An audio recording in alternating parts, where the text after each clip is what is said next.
Hello, it's the 14th of July. Welcome to NEWSNIGHT here on Metro Television. My name is Nana Iweji. My name is Noble Crosbyan, and we're live from our studio C on Dr. Isa Street, North Region, Accra. Live on DSTV channel 277, live on Facebook at Metro News. Coming up in the next 60 minutes.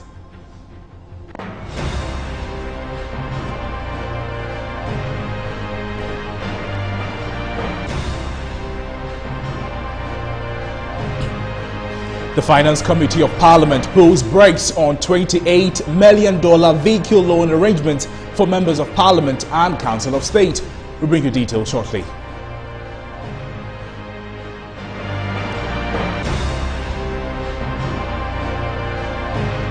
"512 students in the Volta region test positive for the deadly COVID-19 virus as Ghana Health Service reveals the region has the most cases among students across the country."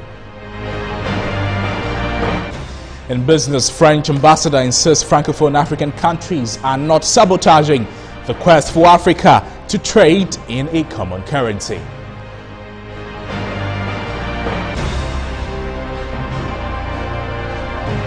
And later on in the world of sports, Argentine international Lionel Messi reaches verbal agreement on a 5-year contract at Barcelona.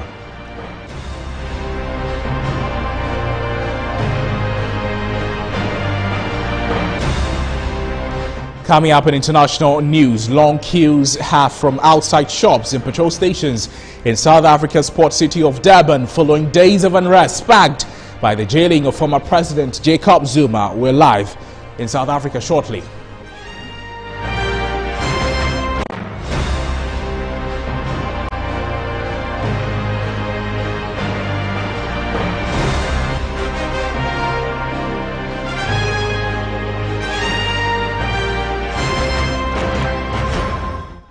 Hello and welcome to the program. Let's start with news from the Ashanti region, where the Edra Traditional Council says the deployment of military personnel to Edra during a youth protest last month was in the right direction, but was unfortunate that it resulted in the loss of 2 lives. Testifying before the Justice Commission Committee probing the disturbances, the Nifahene of Edra Traditional Area, Nana Osei Kwadwo and Sebe II, revealed the council is collaborating with security personnel, politicians and residents of the community to completely restore calm. This more and the following desk report filed by Ashanti Regional Correspondent Abdul Basi Suleiman read to you.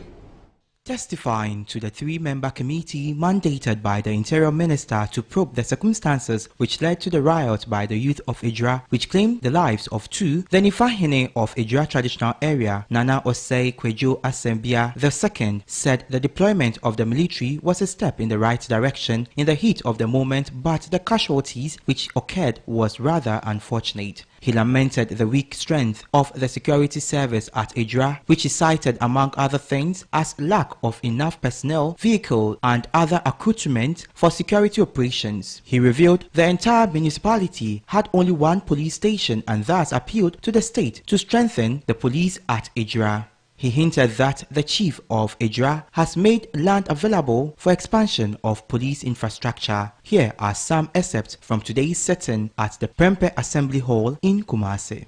If you have certain level of muscles, some attitudes, some behaviors will not come up.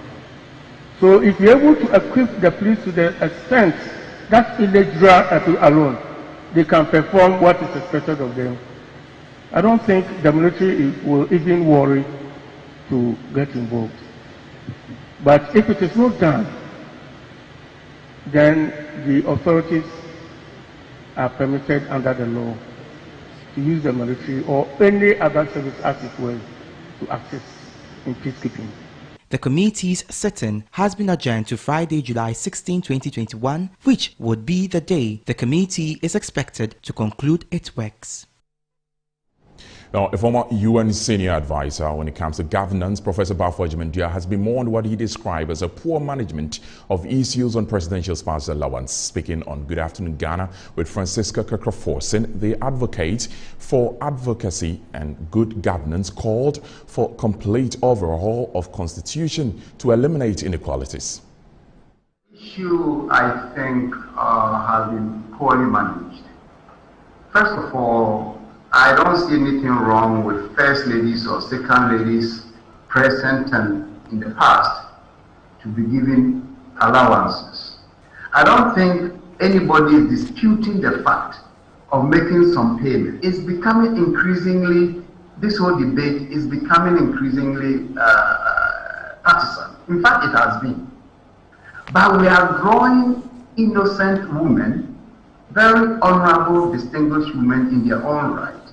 We are drawing them into this. The decision to pay them was never taken by first ladies, second ladies, present or in the past. These decisions were made by their husbands. So if anything at all, it should be the husband that should be held accountable. I think we are taking the whole thing out of context, which is that it is not the present president who decided that all former and present first ladies should be paid. That's why the history is important. But I think it's important that we have a very vibrant discussion as a nation, as a people. Let's unify and have a discussion to determine whether in fact our first ladies should be paid. The biggest challenge we have is how we reform and make the constitution truly democratic. That is, I think, should be. So I'm hoping that civil society groups will pick it up, and they should not just be focusing on these isolated challenges that the constitution provides, but the complete overhaul that will enable some real true reforms to occur. Otherwise, at some point, our democracy is going to be put on brakes.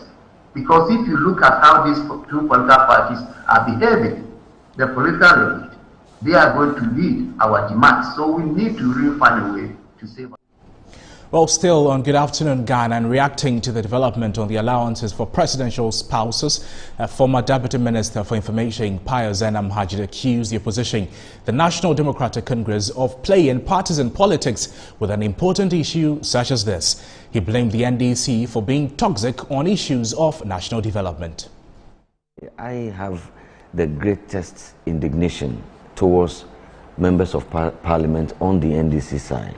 Neither the first or second ladies, neither His Excellency the President had a hand in the decision to expand the privileges for the president and the vice president and rope in their wives. They didn't have any role to play in that. The institution of state, however, that had a hand to play in the matter is the Parliament of Ghana. There can only be two rationalizations. One of two is that they did not do their work diligently, they were derelict, or that they knew exactly what they are doing, but now they want to do partisan politics, which does not augur for national development. And that saddens me. Okay, I am also greatly saddened by the intervention of the former president, John Dramani Mahama. And for me, that actually turned a rather important national discussion into another political football. He issued a statement which was inherently inconsistent, okay, and sought to create an impression that this is something that is alien and that the current administration, i.e. His Excellency the President and the Vice President, should be held directly responsible for the outcome of the work of the Presidential Commission or a Committee on Emoluments. If you have these high levels of toxicity in the system, good communication will be truncated and blurred. What actually we should be asking is, what is the basis or the origins of these very, very high levels of toxicity? It is the overly politicization of every and anything in this country. Now, on some security matters, the Ghana Journalists Association has condemned alleged threat on the life of Erastus Asari Donkor, broadcast journalist with Kumasi-based Lava firm, by a member of the Parliament for Ascent Central, Kennedy Ejapon. Addressing a press conference earlier today, President of the association, Arthur Moni, said the threat is a form of impunity against journalists in the country and must be condemned. Metro News' Elvis Ondo was at the event and has come through with this report. Now, this boy should be beaten seriously. It's so annoying. Some journalists should beat the hell out of him. The president said, boy, we bad. And the media, we are above the law. You are not above the law. Speaking at a news conference organized by the Ghana Journalists Association, Ghana Independent Broadcasters Association, Editors Forum, Media Foundation for West Africa and others, the president of GJA, Roland Alfelmoni, said the utterance made by the Asin Central MP Kennedy Ejapon is an open threat on the life of Joy News Erastus Asare Donko. It can be a fatal gamble to toy with the threats against the life of Erasmus Asare Donko. Every life is of sacred worth and intrinsic value. The right to life and personal liberty is of primordial importance, which all Ghanaians everywhere and at all times must enjoy. The life of Erasmus Asare Donko must be protected at all costs. According to him, same utterance made by the legislator claimed the life of Tiger Eye journalist Ahmed Swale, hence a call to the Minister of Justice Godfred Dame and the National Security to act as mandated by the Constitution. We urge the National Security apparatus to take this up with urgent promptitude and utmost seriousness. It is not enough for the petition to the relevant quarters to gain traction. What is most needed is concrete action on all fronts to address the issue. He admonished journalists to remain resolute in the discharge of their duties without fear. As for the enemies of press freedom, the laws must bite and bite them hard, regardless of who they are or what they have. That way, our national motto of freedom and justice will hold true. To all journalists, we urge you to be unafraid and unintimidated as you unravel the truth, expose dark spots, hold power to account, and illuminate society with quality news and information. The president of the Ghana Journalists Association urged the government to deal with such impunity which stains the country's enviable reputation as the citadel of press freedom in Africa. Elvis Andor, Metro News. Well, the Member of Parliament for Asin Central, Kennedy Ejapon, has been referred to Parliament's Privileges Committee over the contentious comments and threats made against multimedia journalist Erastus Asare Donko. The request was made by MP for Tamale North, Alhassan Suhuyini, and granted by Speaker Alban Bagbin. The Privileges Committee is chaired by First Deputy Speaker Joe Seiwu. So listen to Alhassan Suhuyini speak on the floor of the House. Mr. Speaker, my basis is on the conduct of the said member on his own television network, which has caused another network, Joy FM, to refer him to the CID for investigation.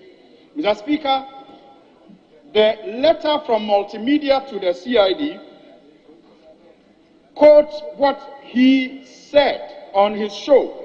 Mr. Speaker, I also have a copy of the said program as attached to the petition sent to the CID. And this letter by Multimedia is dated July 13, 2021, where he is copiously referred to as the chairman of the Committee of Defense and Interior. And Mr. Speaker, for those utterances to be attributed to the committee chairman of this House, Mr. Speaker, I think it calls for the attention of this House, for the chairman of the Committee of Defense and Interior to go public and urge that the president, the commander-in-chief, beats people, physically assaults people.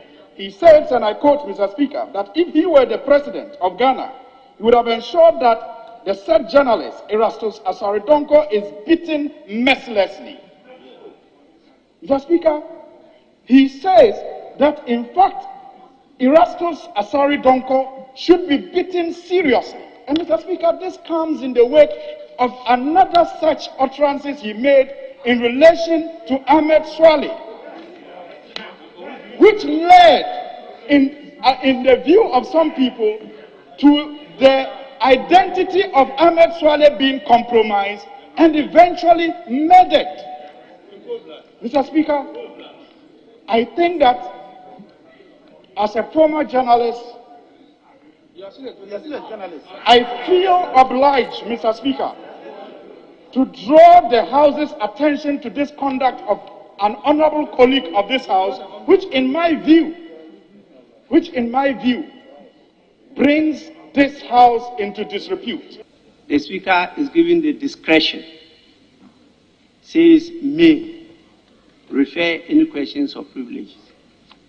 I think that is why the honorable member is seeking my intervention to refer the matter to the Privileges Committee.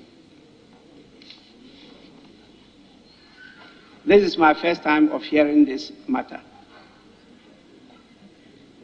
As it is now, I am compelled to refer it to the Privileges Committee.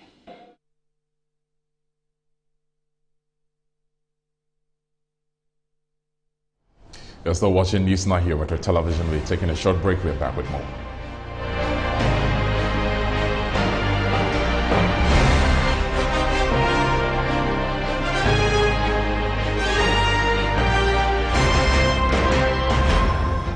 I says AC, Tresse, it will gold-plated things. Yet the copper pipes pa pebi na ye. Gasia, and for how biam rodas anibia, and a goom. And yet the day, Tanso of 4-in-1 filter system. 80 from a free mubano. Aye kroji. AC, yet the horsepower neto. I sense Cassa a 2.5.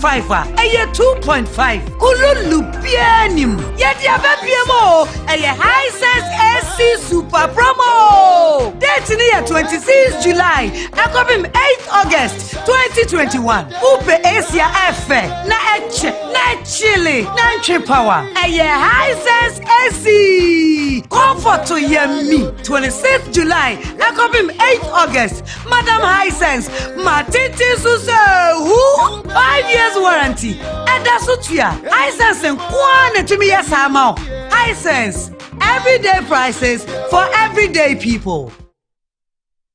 The search for a reliable partner in dealing with your U-turn bus needs has been made easier and convenient with SA Automobile. SA Automobile, formerly U-turn Ghana Limited, has been in the business of offering quality U-turn products and services at competitive rates.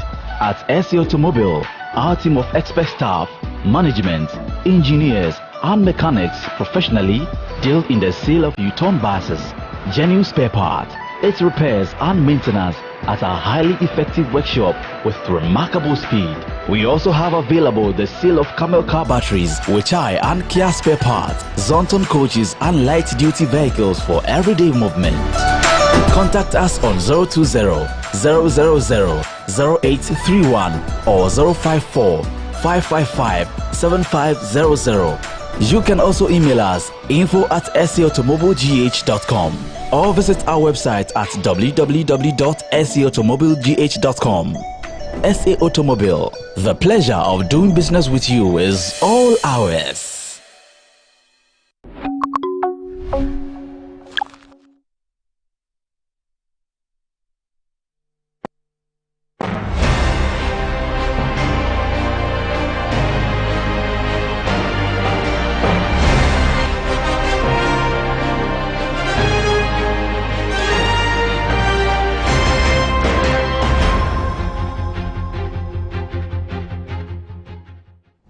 Welcome back from the break. Still on NEWSNIGHT, the other stories.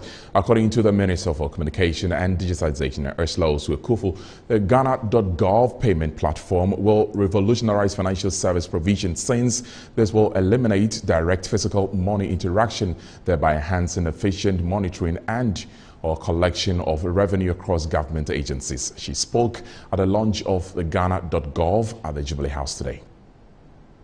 To grow the software industry in Ghana, to be able to develop homegrown digital solutions by Ghanaians for Ghanaians. This is what is exciting about the event we're witnessing today. Ghana.gov, the electronic platform for the delivery of and payment for government goods and services, was developed by a consortium of 3 private sector companies, ordinarily competitors, but united in love for country as partners with government to deliver a world-class solution. Vice President Mahmoud Bawumia spoke on having a single unitized identification system to enhance the Ghana.gov payment platform. This government's aim of making Ghana a globally competitive market is anchored on the belief that increasing access to public services through technology will have a strong positive impact in the general ease of doing business within Ghana. The Ghana.gov is an initiative of the government as part of its agenda in building a digitalized economy across sectors. Away from that story, the Finance Committee of Parliament has made a recommendation for the discontinuation of vehicle loan arrangements for members of Parliament and Council of State. A report by the committee on medium-term $28 million loan arrangement between the 8th Parliament and the National Investment Bank, intercepted by Metro News, said the practice has been of grave concern to Guineans and also imposes a huge burden on the public purse.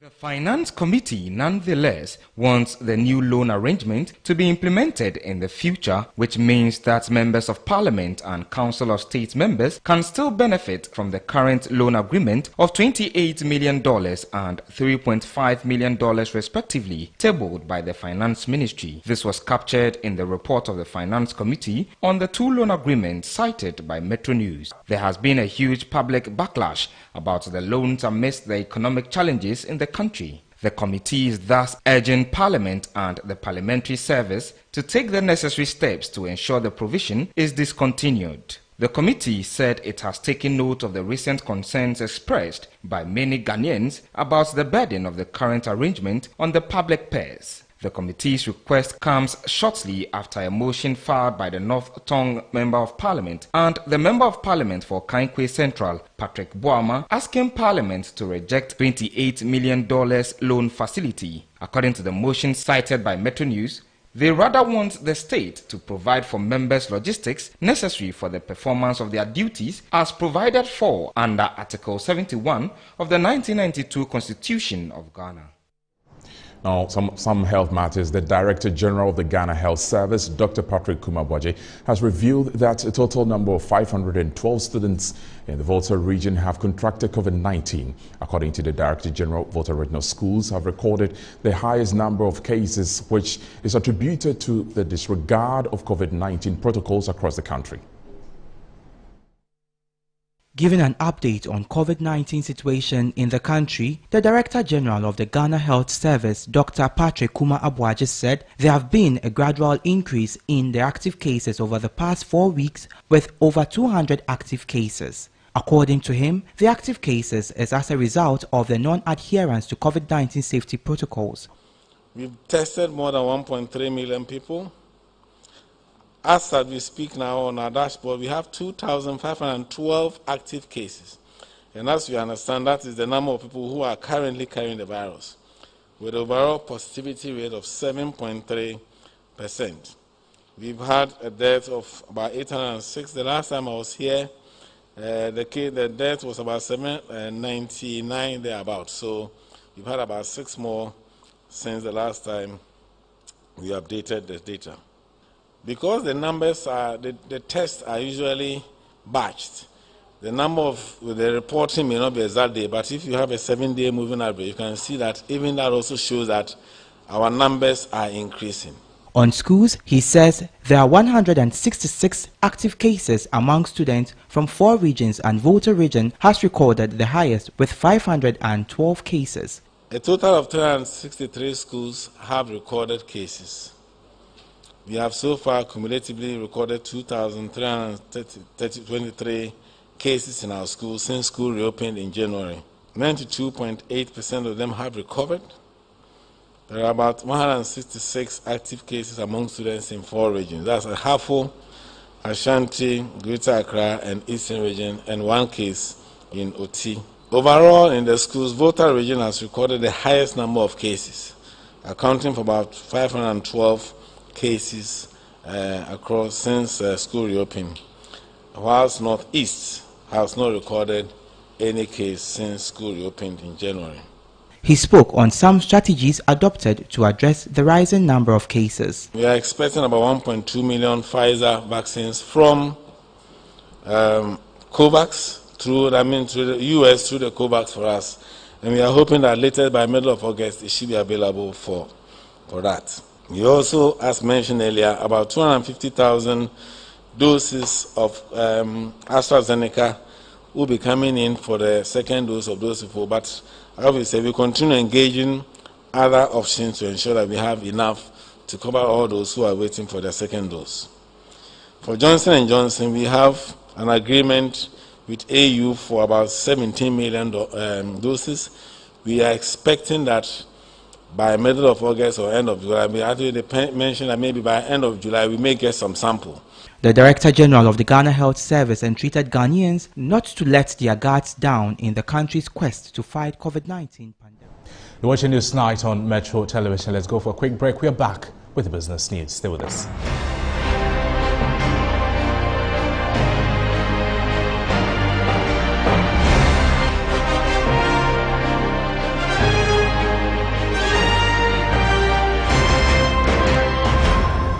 Did you know that cloth handkerchief gets dirty and wet after wiping your sweat or blowing your nose with it? Keeping a dirty handkerchief in your pocket or bag is very unhygienic. Reusing it increases your chances of getting sick from germs. That is why I always use Flora disposable handkerchiefs. Flora disposable handkerchiefs is disposable, thus making it a more hygienic option. It's thick and very absorbent. With 10 tissues in a pack, Flora disposable handkerchief is better than a cloth handkerchief.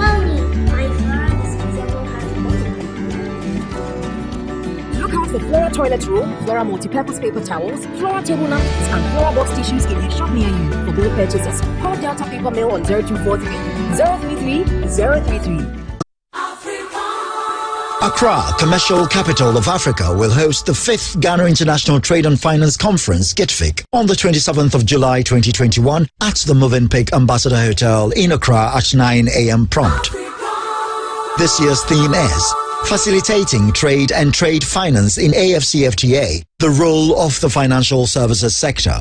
The event will host continental dignitaries including AU Commissioner for Trade, Industry and Mining, the Governor of the Central Bank of Ghana, the Governor of the Central Bank of Francophone West Africa, the Governor of the Central Bank of Francophone Central Africa, Director General of WAMI, ECOWAS Bank for Investment and Development, the African Development Bank, Ghana's Commissioner for Insurance and several others within the trade and finance space of Africa's economies. The 5th International Conference will be opened by His Excellency Dr. Mahamadou Bawumia, Vice President of the Republic of Ghana, and moderated by Mr. Prince Moses, General Manager, Asasi Radio. Critical and urgent continental issues on the Pan-African payment and settlement system within the AFCFTA and others will be discussed with apt solutions to influence regional and continental policies. Proudly sponsored by the Bank of Africa, the Bank of Ghana, GIZ Support Project for the AFCFTA and Asasi Radio. Visit www.gitfic.com to learn more and stay tuned in to Asasi Radio for more updates.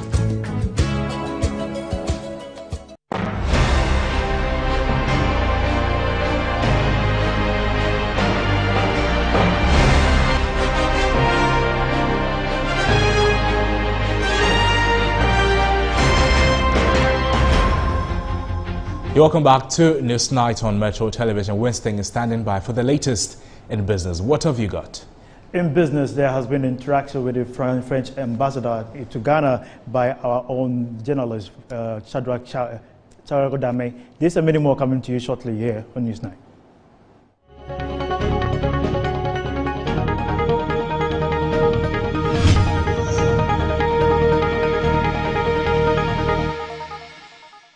And now to our first business story. Francophone African countries are not sabotaging the quest for Africa to trade in a common currency. These are the words of the French ambassador to Ghana, Anne-Sophie Avert. According to her, economic policies of the various countries has prolonged the realization of this dream. She was speaking to Shadrach Odame Ajari of Metro TV. The French-speaking countries that are how do you say, Sabotaging, no. Sabotaging the West African currency, but another country that is so big that it doesn't need any other countries to gather around a common currency. So everyone accuses everyone else. The people with the CFA believe that they want to get rid of the CFA and they would like a West African currency. Some are very happy with the CFA, and some, I think it's an ECOWAS issue that they are addressing seriously. Having a joint currency, we have that in France with the euro. It doesn't come overnight because the monetary policy, whether you will devaluate or dealing with inflation, when it is your own, it's a national policy. When you suddenly share your currency with other countries, like we do in Europe, decisions when it comes to monetary policy are made in Germany, in the European Bank. And some people may regret the time when we could play also on that leverage of monetary policy. So unfortunately, nothing's perfect. At the end of the day, the euro, as well as the European market, have brought wealth and peace and development to most European countries. So it is probably the way to go. But before you can move to a joint currency, you have to accept that then you will be linked to each other. And you have to have common economic criteria, aggregates. You have to have common economic policies. In Europe, when Greece faced terrible times, we had to help Greece. All the other countries had to gather their forces to help Greece, because otherwise, Greece having the same currency as ours, everyone would have dropped at the same time. So having the same currency, sharing the same currency, means that you are solidarily linked to other countries. So you have to trust that they have the same vision of economy and where they want economy. Now moving on to another business story. Government has signed an additional $200 million financing agreement with the International Development Association of the World Bank, aimed at procuring vaccines to support the country's fight against the deadly COVID-19 pandemic. The funds fall under the second additional financing for the Ghana COVID-19 Emergency Preparedness and Response Project, which objective is to prevent, detect and respond to the threat posed by COVID-19, as well as strengthen national systems for public health preparedness across the country. The $200 million loan brings funds to a total of $430 million disbursed by the World Bank to fight the deadly pandemic. Additional financing will enable the country to explore acquiring COVID-19 vaccines from a range of sources to support Ghana's target of vaccinating 17.5 million people in a way that ensures value for money. The project will also support an equitable and effective distribution of COVID-19 vaccines in line with Ghana's National Vaccine Deployment Plan. Speaking at the agreement signing in Accra, Finance Minister Ken Ofori-Atta said the funds will go a long way toward implementing a robust COVID-19 vaccination program, strengthen the health system for large-scale vaccine deployment, and widen both the scale and scope of ongoing social welfare protection programs. He further stated that damage caused by the pandemic to the economy will make it difficult for government to reverse it alone. Hence, collaboration with the multilateral institutions will be key. Data Bank M-Fan Limited has held its 17th annual general meeting. Chief Executive Officer of the Data Bank Group, Kojo Adai-Mensah, in an interaction with Metro News, Bright Amanin, expressed delight in strides of group amidst the COVID-19 pandemic.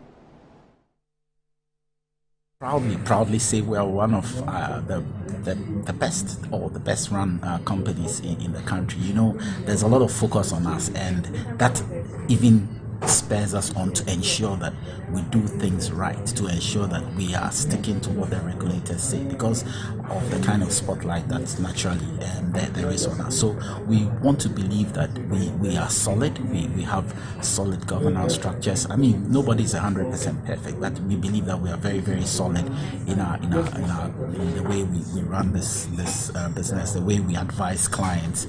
We ensure that we explain things to clients for them to understand what it is they are getting into. The important thing for us is for the client to achieve financial independence. That is the focus. That is what is important for clients to understand what the investment environment is like, what it means. You know, making a sale is not the first thing. Educating is the first thing. And during this AGM, we've had even opportunity to try and educate clients a lot on how it is that the mutual funds operate. So for us, educating Ghanaians to achieve financial independence is our focus. On the interbank board today, the cedi is trading against the dollar, selling at 5 cedis 78 pesos, and against the euro at 6 cedi 83 pesos. On the commodities market, gold is trading at $1,811.80, while crude is selling at $75.48. Now let's bring you an update from the forex and commodities market.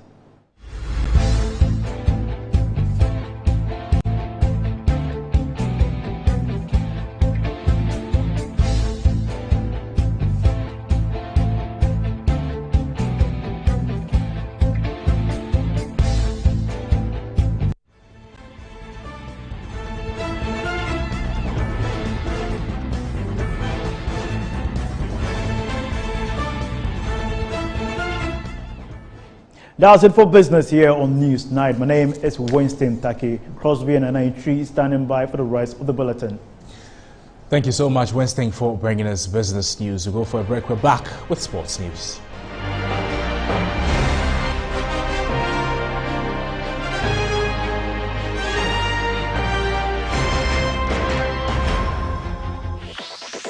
Introducing a deal that's too good to miss. Pay for 1 month of Showmax Pro or Showmax Pro Mobile and get a second month on us. He's the world champion. That's 50% off Olympic Games Tokyo 2020 action and world-class football, as well as first and exclusive local series. It makes sense, right? Movies, kids shows, and more. Sign up now.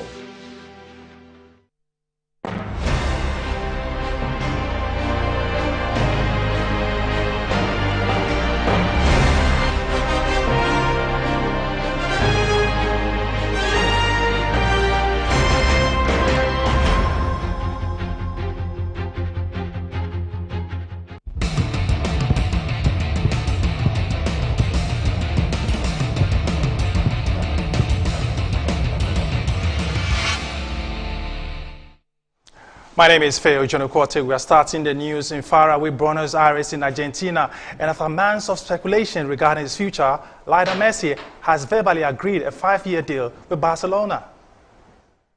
Earlier in July, Messi led Argentina to the Copa America title thanks to a 1-0 win in the final against host Brazil, bringing an end to his wait for a first major international trophy.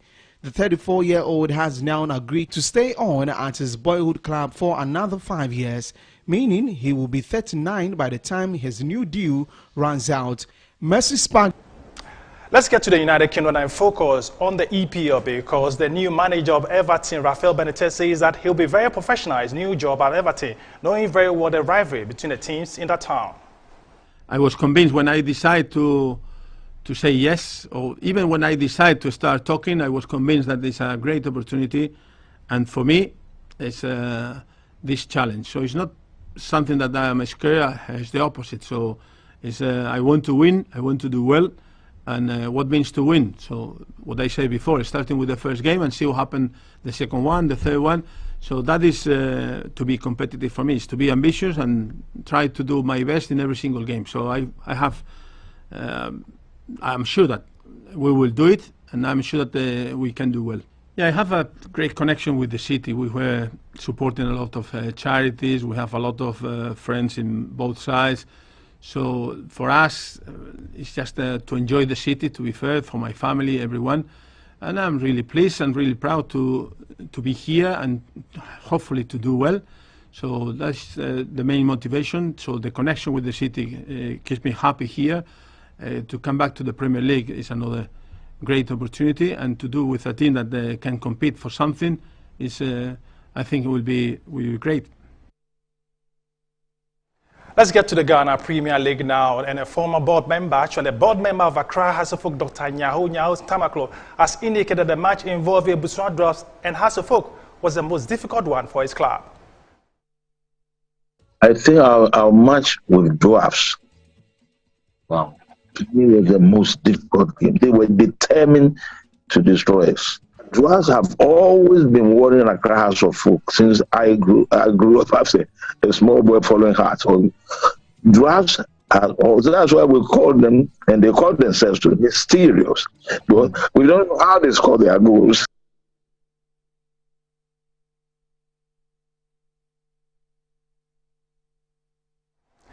Meanwhile, the coach of Accra Hasselhoff, that is Samuel Budo, has indicated that he left Midama with a new challenge to come to Accra Hasselhoff. Accra Mechanic say Hasselhoff a big club. A coach BI needs to add in say Obinya big club I coach. My presence to Hasselhoff no na me ankasa no already na motivating me who the dancer na me dey maybe Hasselhoff a Germany because me say expectation no very high. People will expect much better from the coach and then playing body and the Hasselhoff family. Me buy no me ne enkwala no ekasai say no me hu omo no me catch omo say they can do well, but all depends on them because say nipa no o kire obi ade say nipa no man ho kwan a ontimi for so mfa de kro ne yeden ti omuja omupemu a. Samuel Budo is the coach of Hasselhoff, the current league champions of the Ghana Premier League. My name is Feo Jonokote. Harriet is standing by for the latest in showbiz. Thank you, Phil. It's time to take the news on Newsnight. My name is Harriet Teddy. There's more after this.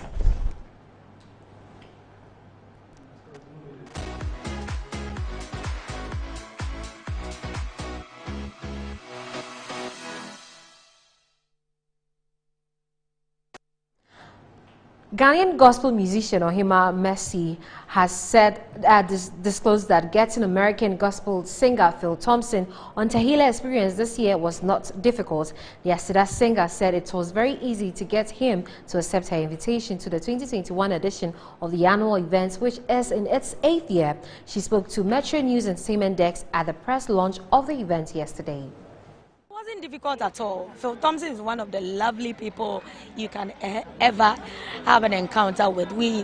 I was actually looking for him for barely a month, and then I had an encounter with him. Immediately we told him that we want to do Tahila Experience.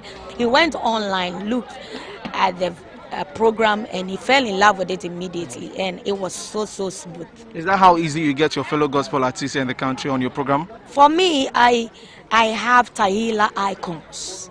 I have Tahila icons, the likes of Joe Metal, Dana Hamilton, Sissy Chum, all my powerful sons and daughters already. So Tahila Experience is one of the programs that I don't normally struggle at all. Artists billed to minister on the event night include MOG Music, Angla to Francis Amo, Sissy Chum, Obapa Christie, Prosper Ochinmana from Nigeria, Michael Stuckey, and Phil Thompson from the USA. This year's event is on the 8th of August 2021 at the ICGC Calvary Temple at Spintex.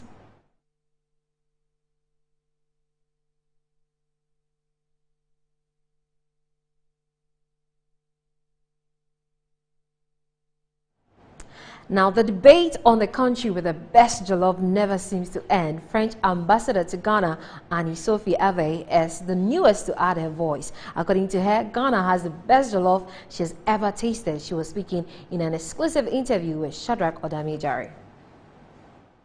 Ghanaian food, well, of course, I love jollof rice, and I can... Ghanaian food, well, of course, I love jollof rice, and I can tell your viewers that I do agree that jollof is Ghanaian. I hope I won't be posted in Nigeria. But of course, Ghanaian jollof tastes better. I mean, it's the best. I take your word for it. Okay, but I don't want to. You know, the more I'm saying that jollof is Ghanaian and that Ghanaian jollof is better, I sometimes freak out because if I end up being posted to Nigeria, I can imagine people surrounding the embassy. I said, "You said Ghanaian jollof was better." You are here in Nigeria today. Say it again. So I will have to find something else. Well, anyway, yes, jollof is just fantastic. A bit spicy sometimes, but if you can negotiate a European spicy, I can deal with it. Ghanaian jollof indeed tastes better than Nigerian jollof. My name is Harriet. Adi, over to Crosby and Nana for the rest of the news. Harriet, thank you for entertainment. Ghanaian jollof indeed tastes better. Coming up next is the latest on the foreign front.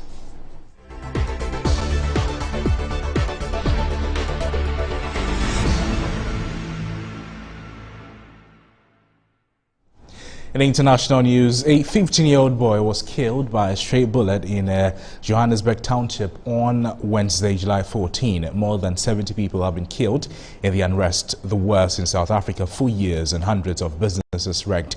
Food and fuel supplies are running short.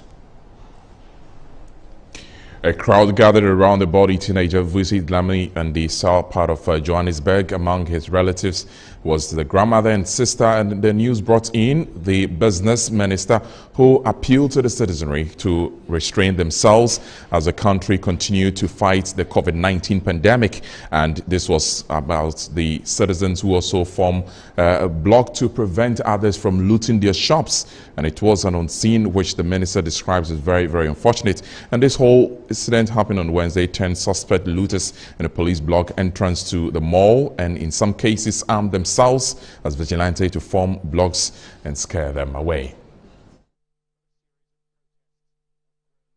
Let's speak with Ghanaian resident in South Africa, Chad Atanga, as he joins us on Zoom to paint a picture to us of how South Africa is in the wake of the recent riots ongoing there. Chad, you're welcome to NEWSNIGHT. How is South Africa looking like now? Thank you very much. South Africa at the moment is coming back to the normal situation, which was because at first, as of yesterday, we were scared for our lives because we didn't know what could happen. People were looting somewhere around Gauteng and KwaZulu-Natal.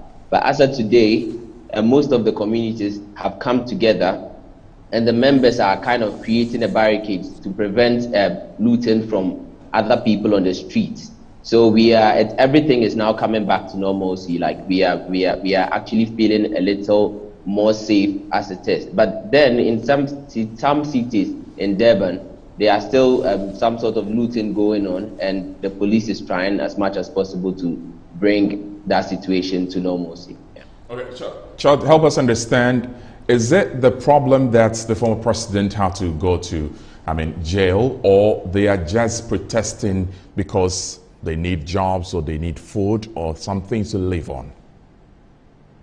Okay, so the situation is actually something we cannot understand now, because with the investigations being done by the government, some persons are saying the protest actually started because the president was imprisoned, the ex-president was imprisoned. But then with the violence, people were now looking at it from the economic point of view. People were trying to people were actually agitated because they didn't have jobs. So they resorted to looting and off by saying that those engaged in the looting are actually just criminals. But you can see that it's more of a political and an economic,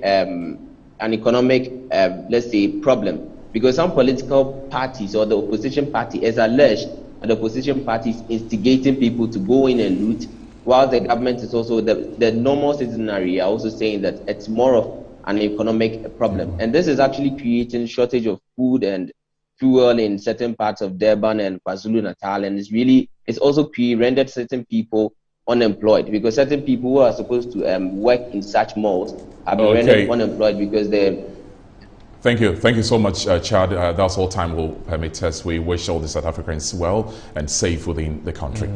We thank you very much. Chad is a Ghanaian resident in South Africa, complaining about happenings in South Africa.